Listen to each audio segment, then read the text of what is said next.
महाक्रोधान् जलेशान् वंशान् वंशकरान् वंशनादान् सर्वाङ्गरूपान् मायावीनं स्वद्देनं सुबन्धनान् बन्धकत्रेनं सुबन्धविमोचनान् सयज्ञारेण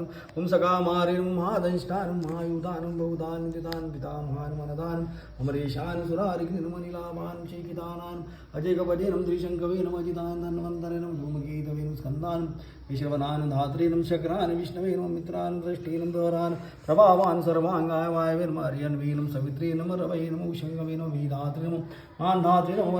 वर्णविभागिनं सर्वकाम गुणावान् पद्मनाभान् चन्द्रभक्त्रान् अनलान् अनिलान् बलवतीन् उपशान्तान् पुराणान् पुण्यचारिणं गुरुगद्रेनं गुरुवासिनं गुरुभूतान् गुरुशौधान् सर्वशयान् सर्वचारिणं सर्वेषां राणीनां पदीनं देवदेवान् सुखासक्तान् सर्वरत्नविधिनं कैलासगिरिवासिनं हिमवद्गिरिसञ्चयान् कुलहारिणं कुलकद्रिनं बहुविद्यान् बहुप्रधानं वाणिज्यान् वर्धगिरिनं वृक्षान् बकुलान् चन्दनान् छन्दान् सारग्रीवान् महाचतुर्भिनं अलोलान् महाौषधान् सिद्धार्थकारिणं छन्दव्याकरणोत्तरान् सिंहनादान् सिंहदष्टान् सिंहगान् सिंहमानान् प्रभावात्मनं जगत्कालसालान् लोकैतान् तरवेनं सारगान् नवचक्रगान् केतुमालिनं स्वभावनान् भूतालयान् अहोरात्रान् अनिन्दितान् सर्वभूतानां वैद्रिनं सर्वभूतानां निलयान् विभवेनम् अमोघान् संयतान् अश्वान् भोजनान् प्राणधारणान् दुतिमतिनं मतिमतिनं दक्ष्यान् सत्कृत्यान् युगाजीवान् गोपालेन गोपदेन ग्रामान् गोचर्मसनान् हिरण्यभाविनं प्रवेशिन्नाग्रवापालान् प्रकुटारेण महर्षान् जीतकामान् जितेन्द्रान् गान्धारान् सुभासान् तपसक्तान्